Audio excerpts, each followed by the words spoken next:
Hi ಎಲ್ರಿಗೂ ನಮಸ್ಕಾರ. Share market in Kannada ಚಾನಲ್ಗೆ ನಿಮಗೆ ಸ್ವಾಗತ. ಇವತ್ತು ಕೂಡ ಕೆಲವೊಂದಿಷ್ಟು ಪೋರ್ಟ್ಫೋಲಿಯೋಗಳನ್ನು ರಿವ್ಯೂ ಮಾಡೋಣ. ಸೊ ಅವ್ರು ಯಾವ ರೀತಿಯ ಪೋರ್ಟ್ಫೋಲಿಯೋನ ಮೇಂಟೈನ್ ಮಾಡ್ತಿದ್ದಾರೆ, ಯಾವ ರೀತಿ ಡೈವರ್ಸಿಫಿಕೇಷನನ್ನು ಮಾಡಿದ್ದಾರೆ, ಎಷ್ಟು ಸ್ಟಾಕ್ಗಳನ್ನು ಪೋರ್ಟ್ಫೋಲಿಯೋದಲ್ಲಿ ಇಟ್ಕೊಂಡಿದ್ದಾರೆ, ಅದ್ರ ಬಗ್ಗೆ ಡೀಟೇಲ್ ಆಗಿ ಡಿಸ್ಕಸ್ ಮಾಡೋಣ. ಹಾಗೆ ಅವ್ರು ಏನಾದರೂ ಚೇಂಜಸ್ಗಳನ್ನು ಮಾಡ್ಕೋಬೋದಾ ಅದನ್ನು ಕೂಡ ನೋಡೋಣ. ಮೊದಲನೇದಾಗಿ ಇಲ್ಲಿ ಸದಾಶಿವ ಅವರ ಪೋರ್ಟ್ಫೋಲಿಯೋನ ನೋಡಿದ್ರೆ ಅವರು 2,80,000 ಇನ್ವೆಸ್ಟ್ಮೆಂಟನ್ನು ಮಾಡಿದ್ದಾರೆ. ಕರೆಂಟ್ ಮಾರ್ಕೆಟ್ ಪ್ರೈಸಲ್ಲಿ 8-10% ಪ್ರಾಫಿಟ್ ಅವರಿಗೆ ಕಾಣಿಸ್ತಿದೆ. ಇದು ಹಳೆ ಸ್ಕ್ರೀನ್ ಶಾಟ್. ಸೊ ಈಗ ಇನ್ನಷ್ಟು ಮಾರ್ಕೆಟ್ನಲ್ಲಿ ಅಪ್ವರ್ಡ್ ಮೂವ್ಮೆಂಟ್ ಇರೋದ್ರಿಂದ ಒಳ್ಳೆ ಒಂದು ಪ್ರಾಫಿಟ್ ಅವರಿಗೆ ಆಗಿರುತ್ತೆ. APL ಅಪೋಲೋ ಟ್ಯೂಬ್ಸಲ್ಲಿ ಇನ್ವೆಸ್ಟ್ಮೆಂಟನ್ನು ಮಾಡಿದರೆ ಇಲ್ಲಿ ಸ್ವಲ್ಪ ಲಾಸ್ ಕಾಣಿಸ್ತಿದೆ.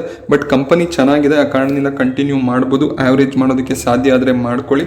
ಹಾಗೆ ಆಸ್ಟ್ರಲಲ್ಲಿ ಇನ್ವೆಸ್ಟ್ಮೆಂಟ್ ಮಾಡಿದರೆ ಇದು ಕೂಡ ಒಳ್ಳೆಯ company. Balakrishna industries, Deepak nitrate, so ಎರಡು ಕೂಡ ಒಳ್ಳೆ ಒಂದು ಕಂಪನಿ. ದೀಪಕ್ ನೈಟ್ರೇಟಲ್ಲಿ 10 ಕ್ವಾಂಟಿಟಿ ನೋಡೋದಕ್ಕೆ ಸಿಗ್ತಿದೆ. ಹಾಗೆ ಒಳ್ಳೆ ಒಂದು ಆವ್ರೇಜಲ್ಲಿ ಕೂಡ ಇವರು ಎಂಟ್ರಿಯನ್ನು ತೊಗೊಂಡಿದ್ದಾರೆ. ಸೊ ನೆಕ್ಸ್ಟ್ ಹ್ಯಾವೆಲ್ಸ್, IEX ಮತ್ತು JSW ಸ್ಟೀಲಲ್ಲಿ ಇವರು ಬೈಯಿಂಗನ್ನು ಮಾಡಿದ್ದಾರೆ.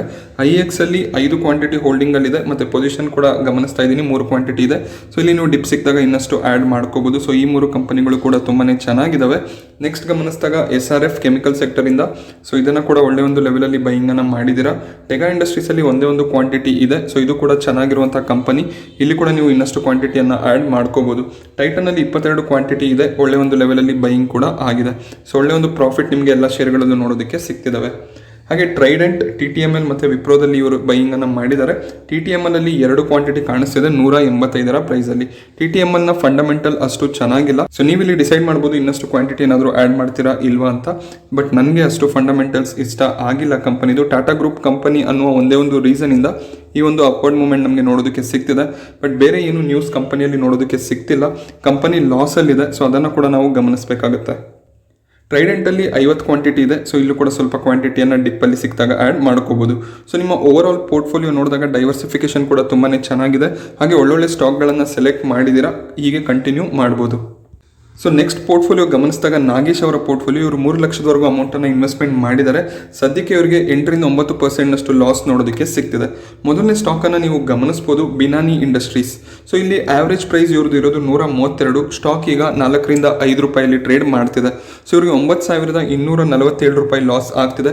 ಸೊ ಆಲ್ಮೋಸ್ಟ್ ಇವರು ಏನು ಅಮೌಂಟನ್ನು ಇನ್ವೆಸ್ಟ್ ಮಾಡಿದ್ದಾರೆ ಅಷ್ಟು ಕೂಡ ಇಲ್ಲಿ ಲಾಸ್ ಆಗ್ತಿದೆ. ಇದೇ ಕಾರಣದಿಂದ ಈ ರೀತಿಯ ಶೇರ್ಗಳಲ್ಲಿ ಅಂದರೆ ಲಾರ್ಜ್ ಕ್ಯಾಪ್ ಕಂಪನಿ ಬಿಟ್ಟು ಬೇರೆ ಸ್ಮಾಲ್ ಕ್ಯಾಪ್ ಅಥವಾ ಪೆನ್ನಿ ಶೇರ್ಗಳಲ್ಲಿ ನೀವು ಎಂಟ್ರಿ ಆದಾಗ ಒಂದು ಸ್ಟಾಪ್ ಲಾಸ್ ಅನ್ನ ಇಟ್ಕೋಬೇಕಾಗುತ್ತೆ. ಅಕಸ್ಮಾತ್ ಲಾಂಗ್ ಟರ್ಮ್ ಪರ್ಸ್ಪೆಕ್ಟಿವ್ ಇದ್ರೂ ಕೂಡ ಕಂಪನಿಯ ಪರ್ಫಾರ್ಮೆನ್ಸ್ ಅನ್ನ ಗಮನಿಸ್ತಾ ಇರಬೇಕಾಗುತ್ತೆ. ಇಲ್ಲ ಅಂದ್ರೆ ಈ ರೀತಿಯ ಒಂದು ಪ್ರಾಬ್ಲಮ್ ಆಗ್ಬೋದು. ಸೊ ಇಲ್ಲಿ ಇವರು ಈಗ ಎಕ್ಸಿಟ್ ಆಗೋದ್ರಲ್ಲಿ ಯಾವುದೇ ರೀತಿಯ ಒಂದು ಅರ್ಥ ಇರೋದಿಲ್ಲ. ಏನಕ್ಕೆಂದ್ರೆ ಆಲ್ರೆಡಿ ಆಲ್ಮೋಸ್ಟ್ ಇವರ ಇನ್ವೆಸ್ಟ್ಮೆಂಟ್ ಏನಿದೆ ಅದು 0 ಆಗಿರೋ ತರನೇ ಆಗಿದೆ. ಸೊ ಆ ಕಾರಣದಿಂದ ಹೋಲ್ಡ್ ಮಾಡಿ ವೆಯ್ಟ್ ಮಾಡಬೇಕಾಗುತ್ತೆ, ಅಕಸ್ಮಾತ್ ಈ ಶೇರಲ್ಲಿ ಏನಾದರೂ ಒಂದು ರಿವೈವಲ್ ಬರುತ್ತಾ ಅಂತ. ಹಾಗೆ ದಿಲೀಪ್ ಬಿಲ್ಡ್ಕಾನ್, ಸೊ ಇದು ಕೂಡ ಅಷ್ಟೇ ಅಷ್ಟೊಂದು ಒಳ್ಳೆಯ ಒಂದು ಸ್ಟಾಕ್ ಏನು ಅಲ್ಲ. ಬಟ್ ಸ್ಟಿಲ್ ನೀವು ಒಂದು ಹೈಯರ್ ಲೆವೆಲಲ್ಲಿ ಬೈಯಿಂಗ್ ಅನ್ನ ಮಾಡಿದಿರಾ ನೋಡಿ, ಇಲ್ಲೂ ಕೂಡ ಒಂದು ಸ್ಟಾಪ್ ಲಾಸ್ ಇಟ್ಕೊಳ್ಳೋದು ಒಳ್ಳೆಯದು. ಹಾಗೆ ನೆಕ್ಸ್ಟ್ ಗಮನಿಸಿದಾಗ ಗೇಬ್ರಿಯಲ್ ಇಂಡಿಯಾ, ಸೊ ಆ 2 ಸ್ಟಾಕ್ಗಳಿಗೆ ಕಂಪೇರ್ ಮಾಡಿದಾಗ ಇದು ಓಕೆ ಅಂತ ಹೇಳ್ಬೋದು. ಆಟೋ ಎಕ್ವಿಪ್ಮೆಂಟ್ನ ಮ್ಯಾನುಫ್ಯಾಕ್ಚರ್ ಮಾಡುವಂತಹ ಕಂಪನಿ. ಬಟ್ ಬೇರೆ ಆಪ್ಷನ್ಸ್ಗಳು ಕೂಡ ಈ ಸೆಕ್ಟರಲ್ಲಿ ನೋಡೋದಕ್ಕೆ ಸಿಗ್ತವೆ. ಹಾಗೆ IRCTCಯಲ್ಲಿ ಒಳ್ಳೆ ಒಂದು ಲೆವೆಲಲ್ಲಿ ಎಂಟ್ರಿಯನ್ನು ತಗೊಂಡಿದ್ದಾರೆ. ಹಾಗೆ ಇಂಡಿಯಾ ಪೆಸ್ಟಿಸೈಡ್ಸಲ್ಲೂ ಕೂಡ 50 ಕ್ವಾಂಟಿಟಿ ಇದೆ ಇವ್ರ ಬಳಿ.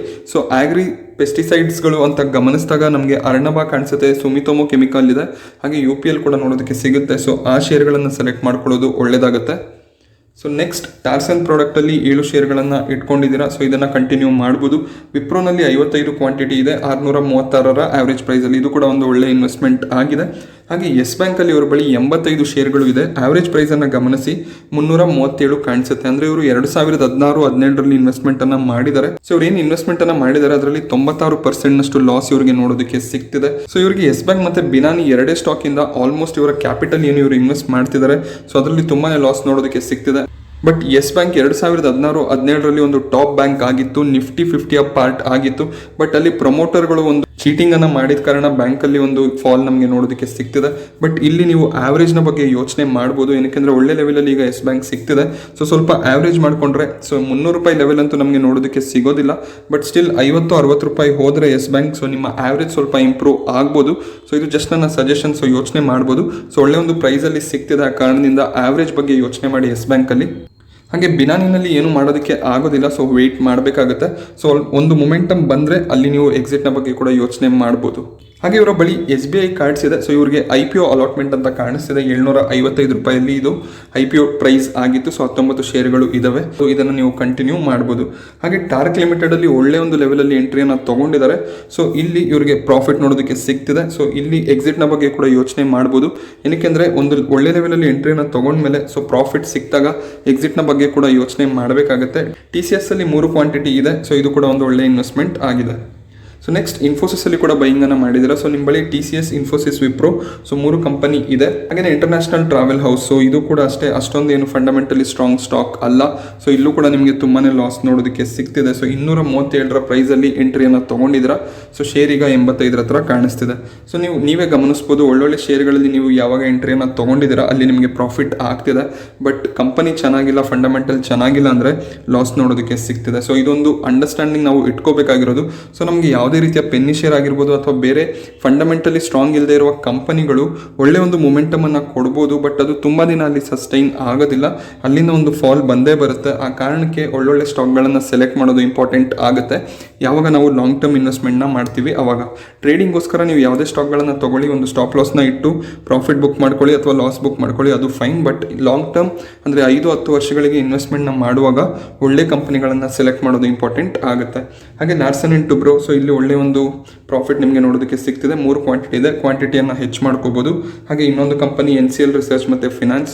ಸೊ ಇಲ್ಲಿ ಒಳ್ಳೆ ಲೆವೆಲಲ್ಲಿ ಎಂಟ್ರಿ ಅಂತ ಹೇಳ್ಬೋದು. ಅಂದರೆ 0.7 ಪೈಸಾ. ಸೊ ಇಲ್ಲಿ 1400 ಕ್ವಾಂಟಿಟಿ ಇದೆ. ಸೊ ಇದು ಅಷ್ಟೊಂದು ನಿಮಗೆ ಲಾಸ್ ಆಗೋದಿಲ್ಲ. ಏನಕ್ಕೆಂದರೆ 1200 ಇನ್ವೆಸ್ಟ್ಮೆಂಟನ್ನು ಮಾಡಿರ್ತೀರ. ಅಕಸ್ಮಾತ್ ಇಲ್ಲಿ ಪೆನ್ನಿ ಶೇರ್ಗಳಲ್ಲಿ ನಾವು ಈಗ ನೋಡಿದಾಗ ಒಳ್ಳೆ ಮೊಮೆಂಟಮ್ಗಳು ಕಾಣಿಸ್ತಿದ್ದಾವೆ. ಸೊ ಅದೇ ರೀತಿ ಒಂದು ಮೊಮೆಂಟಮ್ ಇಲ್ಲಿ ಬಂದರೆ ನಿಮಗೆ ಒಳ್ಳೆ ಒಂದು ಪ್ರಾಫಿಟ್ ಆಗುತ್ತೆ. ಸೊ ಈ ರೀತಿ ಓಕೆ, ಅಂದರೆ ಸ್ವಲ್ಪ quantity 1000-2000 investment okay. So next ಇನ್ನೊಂದು ಪೋರ್ಟ್ಫೋಲಿಯೋ ನೋಡೋಣ. ರೇಣು ಅನ್ನೋರು ಈ ಪೋರ್ಟ್ಫೋಲಿಯೋನ ಕಳಿಸಿದ್ದಾರೆ. ಸೊ 3.5 ಲಕ್ಷದ ಇನ್ವೆಸ್ಟ್ಮೆಂಟನ್ನು ಮಾಡಿದ್ದಾರೆ. ಸೊ ಇವ್ರ ಬಳಿ ಅವೆನ್ಯೂ ಸೂಪರ್ ಮಾರ್ಟ್ ಇದೆ. ಸೊ ಒಳ್ಳೆ ಒಂದು ಲೆವೆಲಲ್ಲಿ ಎಂಟ್ರಿಯನ್ನು ತೊಗೊಂಡಿದ್ದೀರಾ. ಕಜಾರಿಯಾ ಸೆರಾಮಿಕ್, ಸೊ ಇದು ಕೂಡ ಒಂದು ಒಳ್ಳೆ ಕಂಪನಿ ಆಗಿದೆ, ಕಂಟಿನ್ಯೂ ಮಾಡ್ಬೋದು. ಸೊ ಇವರು ಟೋಟಲ್ 3,15,000 ಇನ್ವೆಸ್ಟ್ಮೆಂಟ್ ಮಾಡಿದ್ದಾರೆ. ಸೊ ಈಗ ಅವರ ವ್ಯಾಲ್ಯೂ ಏನಿದೆ 3,32,000 ನಮಗೆ ನೋಡೋದಕ್ಕೆ ಸಿಗ್ತಿದೆ. ಸೊ ನೆಕ್ಸ್ಟ್ ಇವರು KPR mill, so textile industry, ಇದು ಕೂಡ ತುಂಬ ಚೆನ್ನಾಗಿದೆ. ರೆನೆಸಿಸ್ ಗ್ಲೋಬಲ್, ಇದನ್ನು ಕೂಡ ಕಂಟಿನ್ಯೂ ಮಾಡ್ಬೋದು. ಹಾಗೆ ಪ್ರಿವಿ ಸ್ಪೆಷಾಲಿಟಿ ಕೆಮಿಕಲ್, ಸೊ ಇವತ್ತು ಒಂದೇ ದಿನ 5-6% ಅಪ್ಸೈಡಲ್ಲಿ ಕಾಣಿಸ್ತಿದೆ. ಸೊ ಇಲ್ಲೂ ಕೂಡ ನಿಮಗೆ ಒಂದು ಒಳ್ಳೆ ಪ್ರಾಫಿಟ್ ನೋಡೋದಕ್ಕೆ ಸಿಗ್ತಿರ್ಬೋದು ಇವತ್ತಿನ ದಿನ. ಸೊ ಇದನ್ನು ಕೂಡ ನೀವು ಕಂಟಿನ್ಯೂ ಮಾಡ್ಬೋದು. ಸೊ ನೆಕ್ಸ್ಟ್ ಟಾಟಾ ಪವರಲ್ಲಿ ಕೂಡ ಇವರು 6 ಕ್ವಾಂಟಿಟಿಯನ್ನು ಇಟ್ಕೊಂಡಿದ್ದಾರೆ. ಸೊ ಇಲ್ಲಿ ಸ್ವಲ್ಪ ಕ್ವಾಂಟಿಟಿಯನ್ನು ನೀವು ಆ್ಯಡ್ ಮಾಡ್ಕೋಬೋದು. ಸೆಂಚುರಿ ಪ್ಲೈಬೋರ್ಡ್, ಸೊ ಇದು ಕೂಡ ಒಳ್ಳೆಯ ಒಂದು ಕಂಪನಿ, ಇದನ್ನು ಕೂಡ ಕಂಟಿನ್ಯೂ ಮಾಡ್ಬೋದು. Finolex cables, prince pipe, so ಎಲ್ಲ ಒಳ್ಳೆಯ ಸ್ಟಾಕ್ಗಳನ್ನು ಸೆಲೆಕ್ಟ್ ಮಾಡ್ಕೊಂಡಿದ್ದೀರಾ. ಸೊ ಕ್ವಾಂಟಿಟಿಯನ್ನು ಹೆಚ್ಚು ಮಾಡೋ ಬಗ್ಗೆ ಯೋಚನೆ ಮಾಡ್ಬೋದು ಫಿನೋಲೆಕ್ಸ್ ಕೇಬಲಲ್ಲಿ ಕೂಡ. ಸೊ ನೆಕ್ಸ್ಟ್ ಗಮನಿಸಿದಾಗ ಟಾಟಾ ಮೋಟಾರ್ಸ್ ಇದೆ, ಥೈರೋಕೇರ್, DFM ಫುಡ್ಸ್ ಆಗಿ ಸುದರ್ಶನ್ ಕೆಮಿಕಲ್. ಸೊ ಒಳ್ಳೊಳ್ಳೆ ಸ್ಟಾಕ್ಗಳನ್ನು ಸೆಲೆಕ್ಟ್ ಮಾಡ್ಕೊಂಡಿದ್ದೀರಾ. DFM ಫುಡ್ಸ್ ನನಗೆ ಅಷ್ಟು ಫೇವರ್ ಅಂತ ಅನ್ಸೋದಿಲ್ಲ. ಸೊ ನೋಡ್ಬೋದು, ಅಲ್ಲಿ ನೀವು ಸ್ವಲ್ಪ ಲಾಸ್ ಕಮ್ಮಿ ಆದರೆ ಅಲ್ಲಿ ಒಂದು ಎಕ್ಸಿಟ್ನ ಬಗ್ಗೆ ಕೂಡ ಯೋಚನೆ ಮಾಡ್ಬೋದು. ನೆಕ್ಸ್ಟ್ ಗಮನಿಸಿದಾಗ ICICI bank, Zomato, Tata Metaliks ಹಾಗೆ State Bank of India. Tata ಮೆಟಾಲಿಕ್ಸಲ್ಲಿ ಪ್ರೈಸ್ ಸ್ವಲ್ಪ ಹೈ ಆಯಿತು ಅಂತ ಅನಿಸುತ್ತೆ. ಸೊ ಇದು ಕೂಡ ಅಷ್ಟೇ ಕೋವಿಡ್ ಆದಮೇಲೆ ಒಂದು ರನ್ನನ್ನು ಕೊಟ್ಟಿರುವಂತಹ ಸ್ಟಾಕ್. ಬಟ್ ಸ್ಟಾಕ್ ಚೆನ್ನಾಗಿದೆ, ಸೊ ಕಂಟಿನ್ಯೂ ಮಾಡ್ಬೋದು. ಸೊ ನೋಡಿ, ಅಕಸ್ಮಾತ್ ಒಂದು ನಿಮ್ಮ ಇನ್ವೆಸ್ಟ್ಮೆಂಟ್ ಪ್ರೈಸ್ ಬಂದರೆ ಎಕ್ಸಿಟ್ನ ಬಗ್ಗೆ ಕೂಡ ಯೋಚನೆ ಮಾಡ್ಬೋದು. So next Infosys, Bajaj finance ಆಗಿ ಸೋನಾ BLW ಹಾಗೆ ಸ್ಕೆಫ್ಲರಲ್ಲಿ ಕೂಡ ಇನ್ವೆಸ್ಟ್ಮೆಂಟನ್ನು ಮಾಡಿದ್ದೀರಾ. ಸೊ 4 ಸ್ಟಾಕ್ಗಳು ಚೆನ್ನಾಗಿದೆ, ಇದನ್ನು ಕಂಟಿನ್ಯೂ ಮಾಡ್ಬೋದು. ಹಾಗೆ TCS, ಟೌಕ್ರಾಫ್ಟ್, ಬ್ಲೂ ಡಾಟ್, ಸೊ ಒಳ್ಳೊಳ್ಳೆ ಕಂಪನಿಗಳನ್ನು ಸೆಲೆಕ್ಟ್ ಮಾಡಿದ್ದೀರಾ. Bharti Airtel, Tata chemical, persistent system ಹಾಗೆ ಅಮೃತಾಂಜನ್, ಸೊ ತುಂಬಾ ಸ್ಟಾಕ್ಗಳನ್ನು ಸೆಲೆಕ್ಟ್ ಮಾಡ್ಕೊಂಡಿದ್ದೀರಾ. ಪರ್ಸಿಸ್ಟೆಂಟ್ ಸಿಸ್ಟಮ್ ಕೂಡ ಅಷ್ಟೇ ಒಳ್ಳೆ ಒಂದು ಪರ್ಫಾರ್ಮೆನ್ಸನ್ನು ಕೊಡ್ತಿದೆ. ಇವರ Q3 ರಿಸಲ್ಟ್ ಕೂಡ ತುಂಬ ಚೆನ್ನಾಗಿ ಬರುವಂಥ ಸಾಧ್ಯತೆಗಳು ಇದ್ದಾವೆ. ಅಮೃತಾಂಜನ್ ಕೂಡ ಅಷ್ಟೇ ಒಳ್ಳೆ ಒಂದು ಸ್ಟಾಕ್. ಬಟ್ ಫಾರ್ಮಾ ಸೆಕ್ಟರಲ್ಲಿ ಬೇರೆ ಸ್ಟಾಕ್ಗಳು ಕೂಡ ನೋಡೋದಕ್ಕೆ ಸಿಗುತ್ತೆ. ಬಟ್ ಸ್ಟಿಲ್ ಕಂಟಿನ್ಯೂ ಮಾಡ್ಬೋದು. ಹಾಗೆ ಆಸ್ಟೆಕ್ ಲೈಫ್ ಸೈನ್ಸಸ್, ಸೊ ಇದು ಕೂಡ ಲೈಫ್ ಸೈನ್ಸಸ್ ರಿಲೇಟೆಡ್ ಕೆಲಸ ಮಾಡುವಂಥ ಕಂಪನಿ, ಕಂಟಿನ್ಯೂ ಮಾಡ್ಬೋದು. ಬ್ರಿಗೇಡ್ ಎಂಟರ್ಪ್ರೈಸಲ್ಲಿ ಇನ್ವೆಸ್ಟ್ಮೆಂಟನ್ನು ಮಾಡಿದ್ದೀರಾ. ರೆಡಿಂಗ್ಟನ್ ಇಂಡಸ್ಟ್ರೀಸ್ ಹಾಗೆ ABBಯಲ್ಲಿ ಇನ್ವೆಸ್ಟ್ಮೆಂಟನ್ನು ಮಾಡಿದ್ದೀರಾ. ಕಂಪನಿ ಸೆಲೆಕ್ಷನ್ ಏನಿದೆ ತುಂಬಾ ಚೆನ್ನಾಗಿದೆ. ಬಟ್ ತುಂಬ ಜಾಸ್ತಿ ಸ್ಟಾಕ್ಗಳು ಆಯಿತು ಅಂತ ಅನಿಸ್ತಿದೆ. ಬಟ್ ಸ್ಟಿಲ್ ನೀವು ಕಂಟಿನ್ಯೂ ಮಾಡ್ತೀನಿ ಅಂದರೆ ಖಂಡಿತವಾಗ್ಲೂ ಕಂಟಿನ್ಯೂ ಮಾಡ್ಬೋದು. ಸೊ ನೆಕ್ಸ್ಟ್ ನೋಡೋದಾದರೆ ಅಶೋಕ್ ಅವರ ಪೋರ್ಟ್ಫೋಲಿಯೋ, ಇವ್ರ ಬಳಿ 65-66 ಸ್ಟಾಕ್ಗಳು ನಮಗೆ ನೋಡೋದಕ್ಕೆ ಸಿಗುತ್ತೆ. ಸೊ ಇವರು ಮೇಲಲ್ಲಿ ತಿಳಿಸಿದ್ರು, ಅಂದರೆ ಇವರು ಸ್ಮಾಲ್ ಕೇಸಿಂದ ಸ್ಟಾಕ್ಗಳನ್ನು ಬೈ ಮಾಡ್ಕೊಂಡಿದ್ದಾರೆ. ಸೊ ಅದೇ ಕಾರಣಕ್ಕೆ ಸೇಮ್ ಇಂಡಸ್ಟ್ರಿಯ ಸ್ಟಾಕ್ಗಳು ಇವರ ಪೋರ್ಟ್ಫೋಲಿಯೋದಲ್ಲಿ ನೋಡೋದಕ್ಕೆ ಸಿಗುತ್ತೆ ಅಂತ. ಬಟ್ ಸ್ಟಾಕ್ಗಳ ಹೆಸರನ್ನು ನೀವು ಗಮನಿಸ್ಬೋದು, ಎಲ್ಲ ಟಾಪ್ ಸ್ಟಾಕ್ಗಳು ಇವರ ಪೋರ್ಟ್ಫೋಲಿಯೋದಲ್ಲಿ ಇರೋದು. Asian paint, DMart, Bajaj finance, TCS, Pidilite, Infosys, persistent, HCL tech, Deepak nitrate, Wipro. So ಇಲ್ಲಿ ಯಾರು ಬಿಗಿನರ್ಸ್ ಇರ್ತಾರೆ ಅವರಿಗೆ ಯಾವ ರೀತಿಯ ಸ್ಟಾಕ್ಗಳು ಬೇಕು ಅಷ್ಟು ಸ್ಟಾಕ್ಗಳು ಇವರ ಪೋರ್ಟ್ಫೋಲಿಯೋದಲ್ಲಿ ನಮಗೆ ನೋಡೋದಕ್ಕೆ ಸಿಗುತ್ತೆ. ಒಂದಕ್ಕಿಂತ ಒಂದು ಟಾಪ್ ಬ್ಲೂ ಚಿಪ್ ಸ್ಟಾಕ್ಸ್ ಅಂತಲೇ ಹೇಳ್ಬೋದು. ಸೊ ಎಲ್ಲ ಸ್ಟಾಕ್ಗಳಲ್ಲಿ ಇವರ ಇನ್ವೆಸ್ಟ್ಮೆಂಟ್ ನೋಡೋದಕ್ಕೆ ಸಿಗ್ತಿದೆ. ಸೊ ಸ್ಮಾಲ್ ಕೇಸಲ್ಲಿ ಇನ್ವೆಸ್ಟ್ಮೆಂಟ್ ಮಾಡಿರೋ ಕಾರಣ ಸೊ ಇಷ್ಟೊಂದು ಸ್ಟಾಕ್ಗಳು ಇವರ ಪೋರ್ಟ್ಫೋಲಿಯೋದಲ್ಲಿ ಇದೆ. ಹಾಗೆ ಅವರು ತಿಳಿಸಿದ್ದಾರೆ ಅಂದರೆ ಮುಂಬರುವ ದಿನಗಳಲ್ಲಿ ಸ್ವಲ್ಪ ಸ್ಟಾಕ್ಗಳನ್ನು ಕಮ್ಮಿ ಮಾಡ್ತೀನಿ ಅಂತ. ಹಾಗೆ ಇವರ ಇನ್ವೆಸ್ಟ್ಮೆಂಟ್ ಏನಿದೆ ಅದು ಟೋಟಲ್ ನಾವು ಗಮನಿಸಿದಾಗ 7,26,000 ನೋಡೋದಕ್ಕೆ ಸಿಗುತ್ತೆ. ಸೊ ಕರೆಂಟ್ ಇವರ ವ್ಯಾಲ್ಯೂ ಏನಿದೆ ಅದು 8,10,000 ಆಗಿರುತ್ತೆ ಈಗ. ಸೊ 80,000 ರಿಂದ 85,000 ಪ್ರಾಫಿಟ್ ಇವರಿಗೆ ಕಾಣಿಸ್ತಿದೆ. ಸರ್ ನೀವು ಇಲ್ಲಿ ಏನು ಮಾಡ್ಬೋದು ಅಂದರೆ ನಿಮಗೆ ಒಳ್ಳೆ ಪ್ರಾಫಿಟ್ ಕಾಣಿಸ್ತಿದ್ದಾಗ ಸೇಮ್ ಸೆಕ್ಟರ್ನ ಡೂಪ್ಲಿಕೇಟ್ ಸ್ಟಾಕ್ಗಳು ಏನಿರುತ್ತೆ ಅದರಿಂದ ಎಕ್ಸಿಟ್ ಆಗಿ ಸೊ ಈ ರೀತಿ ನಿಮ್ಮ ಸ್ಟಾಕ್ಗಳನ್ನು ಕಮ್ಮಿ ಮಾಡ್ಕೋಬೋದು. ಸೊ ನಿಮ್ಮ ವ್ಯಾಲ್ಯೂ ಏನಿದೆ ಅದಕ್ಕೆ ನೀವು 20 ರಿಂದ 25 ಸ್ಟಾಕ್ಗಳನ್ನು ಖಂಡಿತವಾಗ್ಲೂ ಹೋಲ್ಡ್ ಮಾಡ್ಬೋದು. ಹಾಗೆಯೇ ಇವರು ETF ಕೂಡ ಇನ್ವೆಸ್ಟ್ಮೆಂಟನ್ನು ಮಾಡ್ತಿದ್ದಾರೆ. ಹಾಗೆಯೇ ಸೋವರ್ಜಿನ್ ಗೋಲ್ಡ್ ಬಾಂಡ್ಗಳನ್ನು ಕೂಡ ಪರ್ಚೇಸ್ ಮಾಡಿದ್ದಾರೆ. ಬಟ್ ಸ್ಟಾಕ್ ಲಿಸ್ಟ್ ಮಾತ್ರ ತುಂಬಾ ಚೆನ್ನಾಗಿದೆ. ಸೊ ಒಂದು ಬೆಸ್ಟ್ ಪೋರ್ಟ್ಫೋಲಿಯೋ ಅಂತಲೇ ಹೇಳ್ಬೋದು. ಬಟ್ ಅವರೇ ತಿಳಿಸಿರೋ ಹಾಗೆ ಸ್ಟಾಕ್ಗಳು ತುಂಬ ಜಾಸ್ತಿ ಆಯಿತು. ಸೊ ಅದನ್ನು ಅವರು ಕಮ್ಮಿ ಮಾಡ್ತೀನಿ ಅಂತ ಕೂಡ ಹೇಳಿದ್ದಾರೆ. ಸೊ ಅದು ಕೂಡ ಒಂದು ಒಳ್ಳೆಯ ವಿಷಯ ಆಗಿರುತ್ತೆ. ಸೊ ಕೊನೆಯದಾಗಿ ಇನ್ನೊಂದು ಪೋರ್ಟ್ಫೋಲಿಯೋನ ಗಮನಿಸೋಣ. ಇಲ್ಲಿ ಇವರು 1,80,000 ಇನ್ವೆಸ್ಟ್ಮೆಂಟನ್ನು ಮಾಡಿದ್ದಾರೆ. ಸೊ ಕರೆಂಟ್ ಮಾರ್ಕೆಟ್ ಪ್ರೈಸಲ್ಲಿ ಅವರಿಗೆ 1 ರಿಂದ 2% ಪ್ರಾಫಿಟ್ ಆಗ್ತಿದೆ. ಸೊ ರೀಸೆಂಟಾಗಿ ಇನ್ವೆಸ್ಟ್ಮೆಂಟನ್ನು ಸ್ಟಾರ್ಟ್ ಮಾಡಿರೋದು ಇವರು. ಅರವಿಂದೋ ಫಾರ್ಮಾದಲ್ಲಿ 42 ಶೇರ್ಗಳು ಇದೆ. ಸೊ ಒಳ್ಳೆಯ ಒಂದು ಕಂಪನಿ. ICICI ಪ್ರುಡೆನ್ಷಿಯಲ್ಲಿ ಕೂಡ 50 ಶೇರ್ಗಳನ್ನು ಇಟ್ಕೊಂಡಿದ್ದೀರಾ. ಸೊ ಇದು ಕೂಡ ಒಳ್ಳೆಯ ಒಂದು ಕಂಪನಿ ಆಗಿದೆ. ಇಂದ್ರಪ್ರಸ್ಥ ಗ್ಯಾಸ್, ಸೊ ಇದು ಕೂಡ ಒಳ್ಳೆಯ ಕಂಪನಿ. ಟಾಟಾ ಮೋಟಾರ್ಸಲ್ಲಿ 42 ಶೇರ್ ಇದೆ. ಸೊ ಇದು ಕೂಡ ಅಷ್ಟೇ ಒಳ್ಳೆಯ ಒಂದು ಇನ್ವೆಸ್ಟ್ಮೆಂಟ್ ಆಗಿದೆ. APL ಅಪೋಲೋ ಟ್ಯೂಬ್, ಸೊ ಇಲ್ಲಿ ಸ್ವಲ್ಪ ಲಾಸ್ ಕಾಣಿಸ್ತಿದೆ ಬಟ್ ಕಂಪನಿ ತುಂಬಾ ಚೆನ್ನಾಗಿದೆ. ಮೆಡ್ಪ್ಲಸ್ನ IPO ಕೂಡ ಇವರಿಗೆ ಸಿಕ್ಕಿದೆ. ಸೊ ಇಲ್ಲೂ ಕೂಡ ಒಳ್ಳೆಯ ಒಂದು ಪ್ರಾಫಿಟ್ ನೋಡೋದಕ್ಕೆ ಸಿಗ್ತಿದೆ. ಸಿಂಟ್ಯಾಕ್ಸ್ ಇಂಡಸ್ಟ್ರೀಸ್, ಸೊ ಇದು ಒಂದು ಪೆನಿ ಶೇರ್. ಸೊ ಇಲ್ಲಿ ಸ್ವಲ್ಪ ಹುಷಾರಾಗಿ ಇರಬೇಕಾಗುತ್ತೆ. ರಿಲಯನ್ಸ್ ಕ್ಯಾಪಿಟಲ್ ಕೂಡ ಅಷ್ಟೇ. ಸೊ 2 ಶೇರ್ಗಳಲ್ಲಿ ನೀವು ಯೋಚನೆ ಮಾಡ್ಬೋದು. ಸೊ ಒಳ್ಳೆ ಒಂದು ಪ್ರಾಫಿಟ್ ಸಿಕ್ಕಿದಾಗ ಎಕ್ಸಿಟ್ನ ಬಗ್ಗೆ ಕೂಡ ಯೋಚನೆ ಮಾಡ್ಬೋದು. ಇಲ್ಲ ಕ್ವಾಂಟಿಟಿ ತುಂಬ ಕಮ್ಮಿ ಇದೆ. ಸೊ ಆ ಕಾರಣದಿಂದ ಪ್ರಾಬ್ಲಮ್ಸ್ ಅಷ್ಟು ಇಲ್ಲ. ಹಾಗೆ ನೀವು ಒಳ್ಳೊಳ್ಳೆ ಶೇರ್ಗಳಲ್ಲಿ ಕೂಡ ಇನ್ವೆಸ್ಟ್ಮೆಂಟ್ ಮಾಡಿರೋದ್ರಿಂದ ಈ ರಿಸ್ಕನ್ನು ನೀವು ತಗೋಬೋದು. ಸೊ ನೆಕ್ಸ್ಟ್ ಗಮನಿಸಿದಾಗ Infosys, Biocon, Max health care ಹಾಗೆ ಅವೆಲ್ಸಲ್ಲಿ ಇನ್ವೆಸ್ಟ್ಮೆಂಟನ್ನು ಮಾಡಿದ್ದೀರಾ.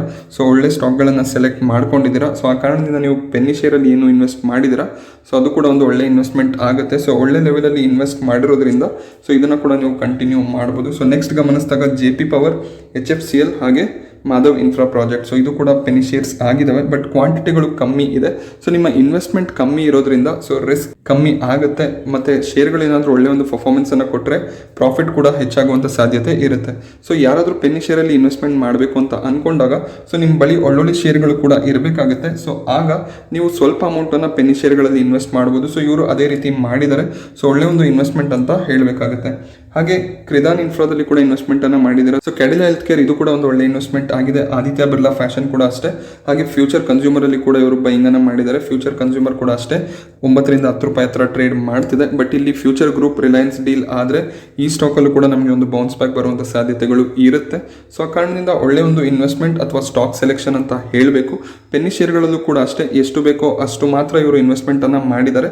ಸೊ ಒಳ್ಳೆಯ ಒಂದು ಪೋರ್ಟ್ಫೋಲಿಯೋ, ಖಂಡಿತವಾಗ್ಲೂ ನೀವು ಇದನ್ನು ಕಂಟಿನ್ಯೂ ಮಾಡ್ಬೋದು.